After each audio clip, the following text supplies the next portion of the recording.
To understand this story, we must travel back more than 200 years. The American South in the early 1800s was a world built on plantations, cotton, rice, indigo, land stretching farther than the eye could see. Enslaved people were bought, sold, and forced to work from sunrise to sunset. Most plantations spoke English. Some used broken dialects passed down over generations. No one expected anything different. No one expected French. In the mid-1800s, a historian and land surveyor arrived at a remote plantation in South Carolina. He was there to document property records and collect oral histories before they disappeared forever. He began speaking English. The response he received stopped him cold. The families answered calmly, in clear, fluent French. At first, he assumed it was a trick, or perhaps a few memorized phrases. So he tested them. He asked complex questions, historical questions, emotional questions. They answered without hesitation. Perfect grammar, natural pronunciation, Paris-level fluency.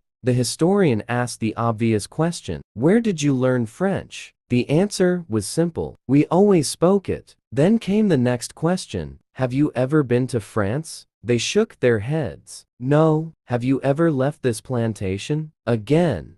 "No, not once, not ever." Some of the elders were born there. Their parents were born there. Even their grandparents. This language had survived. Without schools, without books, without travel. How?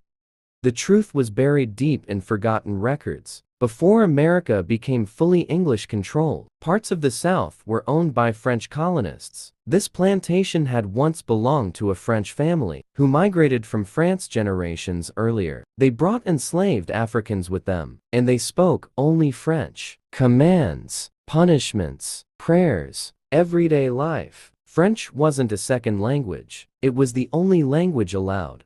Eventually, the French owners disappeared. The land was sold. English-speaking Americans took control. But something unusual happened. The enslaved families were kept together. They lived isolated from nearby plantations. Few outsiders entered. Even fewer stayed. Inside those boundaries, French continued to be spoken. Mother to child, father to son, grandparent to grandchild. No written words, no formal lessons, only memory. For these families, French became more than communication. It became identity. They were stripped of freedom, stripped of homeland, stripped of names. But language survived. It carried lullabies, stories of ancestors, whispers of a world beyond suffering. Speaking French became a quiet rebellion, a way to remain human, in a system designed to erase them.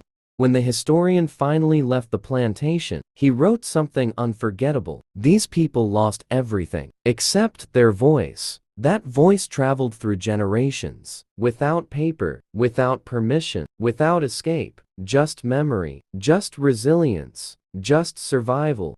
So when you look at this image again, remember this. You are not just seeing enslaved families, you are seeing historians who carried a language through centuries of silence. You are seeing proof that even in the darkest places, culture can survive, freedom can be delayed, but identity never truly dies. If stories like this matter, if hidden history deserves to be heard, then remember this image, because it speaks, even when history tried to silence it.